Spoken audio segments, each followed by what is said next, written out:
All right, hey, welcome back with your host, ex-Google, ex-Facebook tech lead. Not to mention multi-millionaire. Thought I'd forget that, didn't you? Now, today here, I have taken the liberty of acquiring $5,000 worth of office chairs in an effort to determine which office chair is the best chair for programmers or anybody in general for those long hours, whether you're at the computer, whether you're coding, surfing the internet, gaming, watching a movie, or anything else. And by anything else, I think we all know what we're talking about here. Checking those bank accounts, counting how much money you've got, nothing quite like it. But let's take a look at what we've got here. First up, we have here the classic Herman Miller Aeron chair. Comes in at about $1,500 or so, give or take. Then we also have here the Herman Miller Embody Chair. So this one is about $1,600, also highly rated, highly hyped. We also have here the Steelcase gesture chair. This one's about $1,000.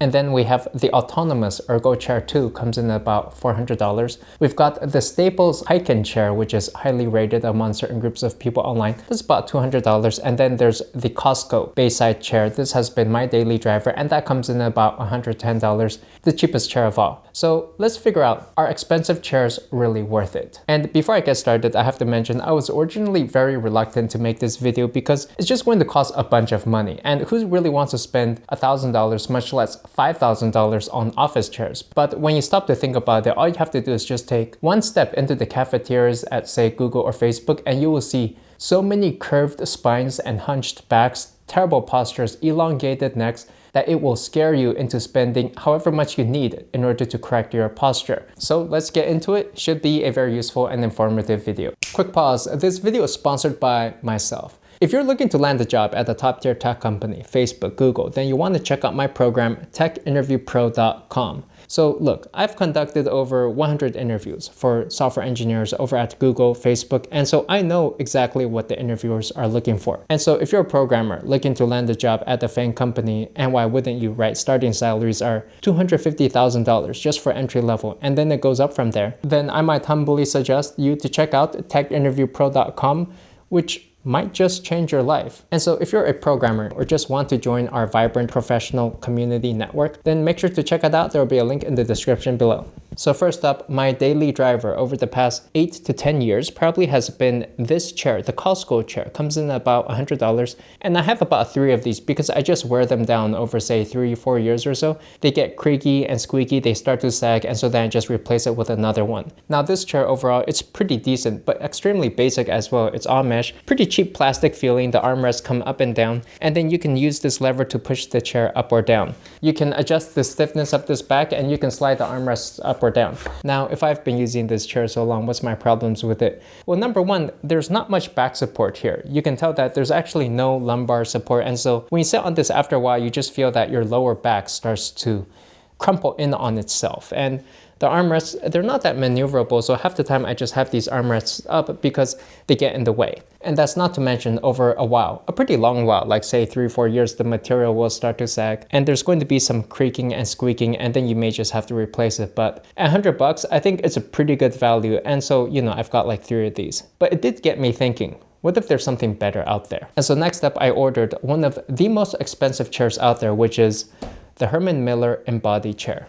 So this chair features an exoskeleton. Now, the Herman Miller Embody, when you take a look at it, it's a pretty large chair, and it doesn't look that stylish actually, right? The back here looks a little bit strange. I never really was quite pleased how it looked, but if it could offer comfort, then, well, maybe that would do it for me. And so on the back and on the bottom as well, they're using some sort of new fandangled pixel exoskeleton system in order to mold itself to kind of the same contours as your spine and the shape of your body in order to give you a better feel. And you know, it's true that when you sit on this chair, it just feels very comfortable, like very lightweight. It almost feels kind of like you're sitting on a pillow. And the whole back and the bottom just kind of shapes around like a memory foam, like a contour. And if you take a look at these armrests, you can move these as well. You can space them left and right, and you can bring them up and down as well. And of course, there's a whole bunch of different adjustments and knobs for this chair as well. But let's talk about some of the criticism I've had for this chair. Number one is this armrests. It's just pretty difficult to position. Like, it takes a lot of effort to push it in and out. And sometimes I have to keep pushing it in and out just the right amount, and I can't get it to the right adjustment that I want. Now, don't get me wrong, it's an awesome chair. In fact, all of these chairs are very good. Here, let me lower myself a bit. Am I in view now? But if I were to mention the critical flaws about this Embody chair that actually make the Costco chair more preferable for me, it is number one, the material is too slippery, so I tend to slouch. And so when I slouch, I just slide off of the chair. But if you have really good posture and you know you can sit up straight, then these expensive chairs tend to really encourage good ergonomics. Now for me at least, I also feel that this Embody chair is also just a little bit too big for me. Like the seating is too wide, it doesn't cradle me as well. And when I sit down, I need to sit down with some force, some weight in order to get this exoskeleton system to actually start really functioning at max efficiency. Really the deal breaker for me is just the slippery surface. I can't be sliding down this chair every time I want to sit down. Now let's take a look at another chair, which is the Autonomous Ergo Chair 2. So this chair I received from Autonomous about a year ago, and there are so many interesting features about this chair. They've got lower back lumbar support here, right? There's a little pillow cushion here. There are so many adjustable aspects about this chair. You can really customize it to however seating position you have. Like you can slide the seat forward and back. You can tilt the seat forward or back. You can adjust the angle of the back. You can lock it in if you like. You've got a headrest here, which may be especially nice if you're watching videos or something. And the armrests slide up and down and can also shift side to side. So if you're to ask me though, what the issue with this chair is, which made me hesitate using it more, is because of the hardness of the cushion. And so really of all of these chairs, I would say that the cushion on this chair is one of the hardest, which may not be a problem if you like to stand up and walk around a lot, but if you sit down for long hours, like say an hour or two, then you're really going to start to feel the weight of your body starting to crumple in on itself, and your bottom may just start to feel uncomfortable. But other than that, I would say this chair is one of the most customizable and adjustable in order to fit whatever seating position you like. But for that reason, I still tended to use the good old-fashioned Costco chair the most whenever I would be at my computer. What else do we have here? Here's an expensive one, the Steelcase gesture chair. So this is a chair that, when you take a look at it, it's actually strikingly beautiful. Probably the most beautiful chair that we have here. The design is impeccable and it feels high quality. What better at $1,000? Now, if I were to sit in this chair and bring myself down to your level, let me show you what this chair is capable of. Do you see this armrest? You can just move it in any number of directions. And so I think that's why they called it this gesture, which is that this armrest, both of these, are totally customizable in order to suit whatever position your arm may be in. And so I would imagine this may be especially good for, say, artists, drawers, or animators who they want to just rest their arm at just the right angle in order to hold a pen or stylus, draw something. And this chair, it just looks really good as well. It may inspire you to have better design. Not to mention, all of the knobs are on the side, so you don't really have to struggle on the back in order to adjust the stiffness of the chair or any of the knobs or adjustments. You really just can reach your hand down and you can adjust anything you want. You can slide the seat forward and back just by turning a knob. You can adjust the stiffness of the back by turning another knob. And so overall, it's just a really professional, well-designed, sleek office chair that really has all of the knobs and customizations that you would want. And you know, it's not like I'm sliding off of the back of this chair. But if you were to ask me what the critical flaw about this chair is, I would say at $1,000, quite often I would be actually afraid of sitting on this chair because I didn't want to get it dirty. Maybe I would come back from a jog or an exercise session, maybe be a little bit sweaty, a little bit damp, and then I would think, I don't want to mess up the fabric on this chair because as you can see, it's not mesh, it's just all fabric.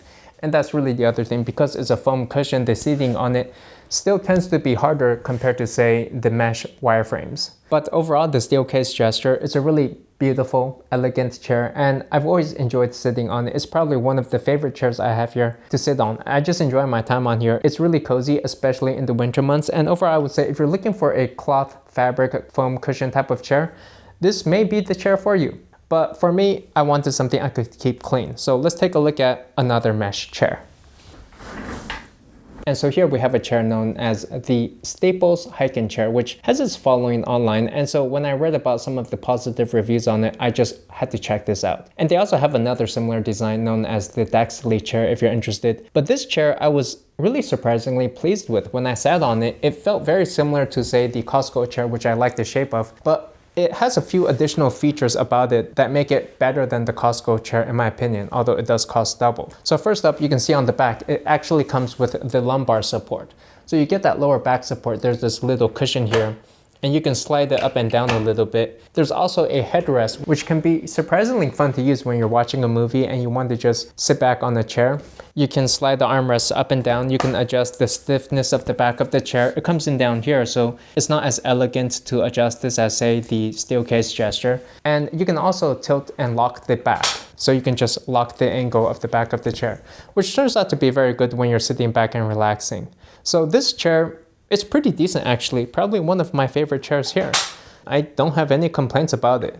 I think the only thing I would say is that the design maybe is pretty basic. It's not so inspiring. The materials, you can tell it's kind of a cheaper plastic compared to the more expensive chairs. It remains to be seen how this chair will age over time, so stay tuned. Maybe I'll come back in a year and talk about it, but yeah, pretty decent. It's pretty good value too. But that just remains one more chair to be compared against, and that is the world famous Herman Miller Aeron chair. So why don't we take a look at what's going on with this chair. Now this chair is about $1,500, and this is the chair that we used at all of the Google, Facebook offices. It's just everywhere, all over the place. Most people know about this chair, but why don't we have a sit down and see if it's really worth it. You can see that when I sit down, there's a little bit of a bounce to it. It's just overall pretty high quality construction. This mesh netting in the back already feels firmer than the other mesh nettings, which are probably made out of more normal materials. I think that this mesh netting is some special type of material that can keep you cooler. You can see that there's actually a lot of flexibility on the armrest. I can actually move it left and right, tilt it. I can slide it up and down in the back here, and I can also slide it forward and back. And so compared to the other chairs, maybe it was only the Steelcase gesture that had a better armrest, but other than that, the Aeron's armrest beats out all of these other chairs that I've seen. Now, in addition, all of the knobs for adjusting the stiffness of the back of the chair, the tilt limiter to determine how far back you can lean your chair, the seating angle position, as well as the height of the chair, can all be managed and controlled very easily just from a seating position. And you don't have to be messing around with the bottom of the chair. It's just very easy to use. And immediately it feels like a high quality premium construction that is welcoming to you every day in the morning. There's this certain X factor where it inspires you to want to maybe just sit down at your computer a little bit more, to put in maybe just a little bit more time, to stay maybe just an extra hour at your desk to finish whatever you are working on, because you're just inspired by the design and the craftsmanship of this chair. It does look and feel quite premium compared to, say, the cheap plastic construction of the Costco chair. And that's not to mention at this $1,500 price point, because it is mesh, even if you're to sit down, if you're like sweating after a jog or exercise, you can just wipe the chair down and it'll be as good as new. Now, the challenge is, if I were to compare this to the $200 Staples Hyken chair, they're pretty close actually. In fact, I might prefer the Staples Hyken chair simply because on the Aeron chair, you cannot sit cross-legged on there. And so my problem with these expensive chairs is that they really encourage and only enforce good ergonomic seating position. And so if I want to sit on this chair cross-legged, I really just can't do it, because the sides of this, the lip of the chair will start to dig into my feet. And there's no headrest either, so I can't really just slouch back and sit and watch a movie. Whereas if I were to compare that to, say, the Staples Hyken, there's a bit of foam cushion here, and so you can sit cross-legged on this chair, no problem. And so I don't know about you, but in railroad usage, oftentimes I will sit cross-legged, especially if I'm at home bare feet and my feet are cold, or maybe I just want to switch up my seating position. Not to mention, I really like this headrest. And so really in terms of comfort, who are we kidding here? The Staples Hyken chair is probably the most comfortable chair here. It's got all of these features that make it great for reclining, watching movies, sitting at home, good for both home personal usage, gaming, as well as, say, if you want to be productive. Now, if you're looking for a chair purely for productivity, maybe just for office usage, and you don't want people sitting cross-legged in their chairs or reclining watching movies with a headrest on the back, well then yeah, maybe the $1,500 Aeron is going to be your pick. But you have to be aware also that when this chair breaks, like a simple repair could cost you $100 or so. And with that price, you know, you could almost pretty much buy another Staples Hyken chair. And so if you're to ask me, let me come down to your level again, which of these chairs is a top chair for programmers or for anybody for home office usage? I would say probably it's going to be the Staples Hyken in practicality. How can you really justify $1,500 for a chair when a $200 chair, and sometimes you can even get it less, pretty much does the exact same thing? But you know what? I'm still keeping the Aeron. And the reason for this is like the best way to think about this is like women. It's like you may want a woman who you can marry, and it's going to be the practical choice. And that's like the Staples Hyken. And you can sleep in this chair and it's going to be comfortable, but just for fun, just on the side, you want another chair that really inspires you, that invigorates you. Something that you just keep on the side for a little bit of fun. And yeah, it's going to be expensive fun, and it's not going to be very practical, and you don't really want to sleep in it, but maybe you could just have a little bit of fun riding it on the weekends or so. And so there you have it. That'll do for me. Hope you found this video useful or informative. Maybe you have a better idea of what to look for in future chairs that you may be looking into. So that'll do for me. Hope you enjoyed the video. Let me know though, did I miss any chairs? What are your favorite office chairs? I'd love to see that in the comments below. I'll see you there. If you liked the video, please give it a like and subscribe. I appreciate that. And I'll see you in the next one. Thanks. Bye.